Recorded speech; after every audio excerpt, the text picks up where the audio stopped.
Welcome to Cabo San Lucas, Mexico.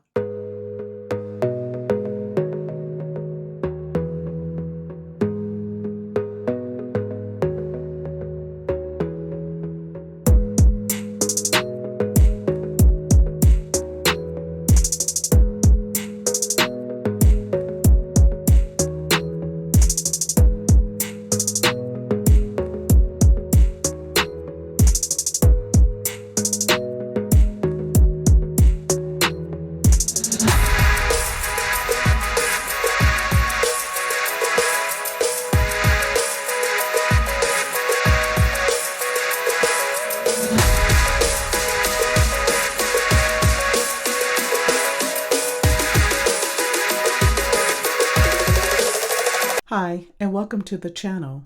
I am Trinice West, and this is my hubby, Kevin. We recently retired, and we're traveling across the U.S. and throughout the world. We are the Traveling Wests. Join us on our journey. We recently completed our trip to Cabo San Lucas, Mexico. Our journey there was a little longer than usual. We left the Dominican Republic and flew to Fort Lauderdale, Florida. We stayed overnight and got up early and flew to Cabo, and we went through Houston, Texas, using our Southwest travel points.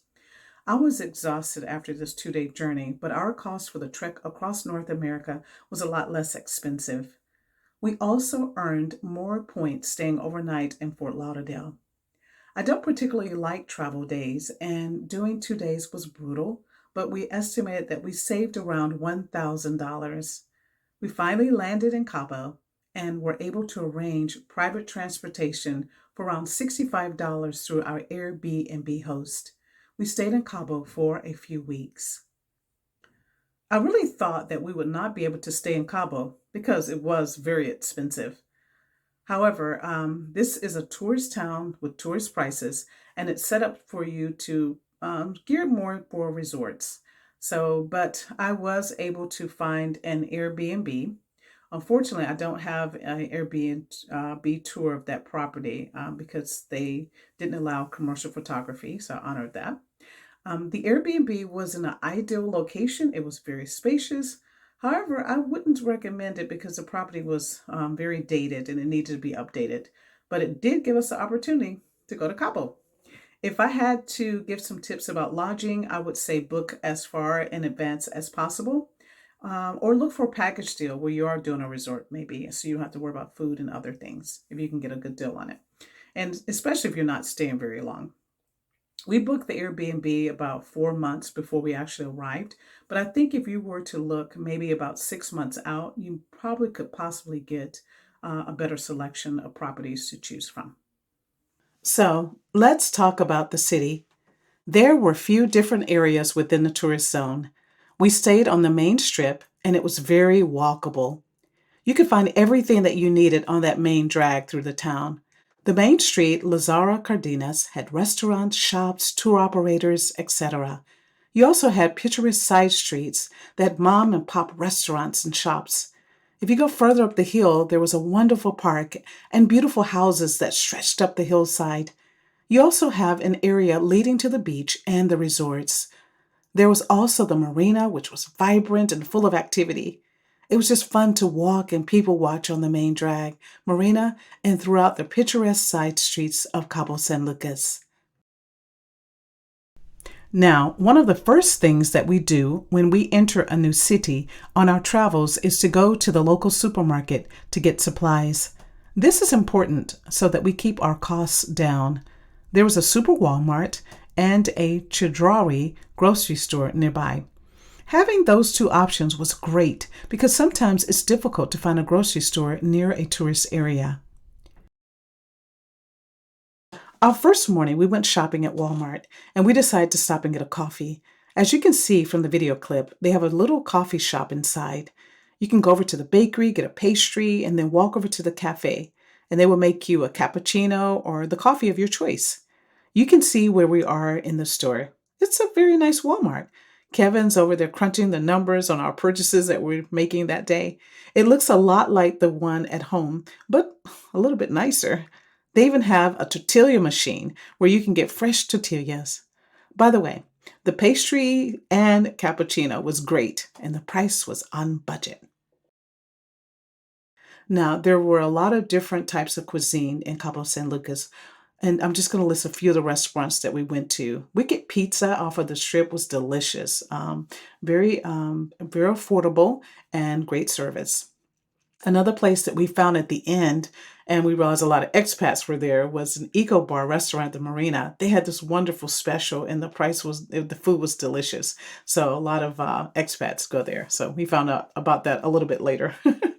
And another place that people visit is called The Office, and it was a great restaurant. The food was good. Ambiance is fun. However, it's a little bit pricey, and the service could be hit and miss there. But the food was delicious, but you're paying for the ambiance of where you're at. So another place we went to was the London Cafe and Bistro. Now, this place was really good. The first time we went, the food was delicious, and they have huge portions. It is called London Cafe and Bistro, and the price is similar to English prices. So it was expensive, but very, very good breakfast. Now, we went back the second time, and it was like a Saturday morning, and it was jam-packed, and the food to me was not as good. The service was still nice, but it wasn't as good as the first time. So I think if you go, I would go on a day that it's not very busy, and you get better service and also, I think, better food. Now, another place we went to, and this was just beautiful, nice date night. It was kind of expensive as well. It's called La Golondrina Restaurant, and the ambiance is fantastic. It's like you're sitting in the secret garden at night. And I would go on a day where it's not as busy because you may need reservations. And some of the other times, a lot of times we try to go out to restaurants if we're going to do an evening, like on Tuesday or Wednesday when they're not as crowded. So that was a really nice restaurant, nice music, and food was great, and service was quite wonderful. Another place that we went to was the Baja Brewing Company. This place had amazing views, stunning.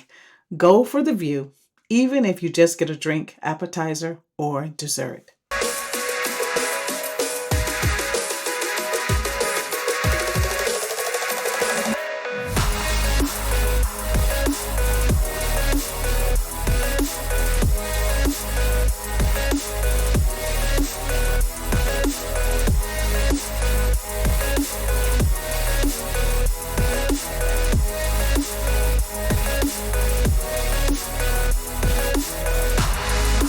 There are so many things to do in Cabo, so you will not get bored if you're really trying to find some things. It's very easy.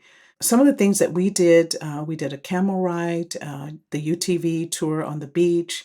We also did a sunset cruise, and of course, lots of people watching and animal watching. We have a video that shows some of those activities that we did, and I will try to put a link to those videos in the description below.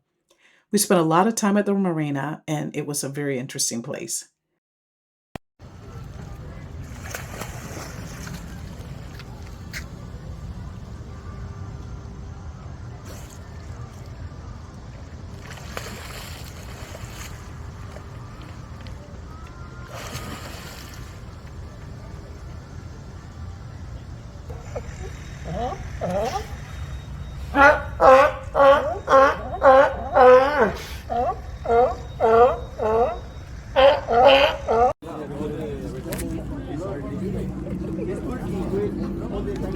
It's a little sea lion. He's just sitting there. And then the other one, I guess there's another critter over there. He's just upside down, hanging out. And ooh, I didn't look to my right. Huge pelican.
We had a wonderful time in Cabo, and I think that anyone will find a plethora of things to do. It's a fun place with a party atmosphere. It is beautiful. It's Cabo, and I think that it is a great place to visit at least once.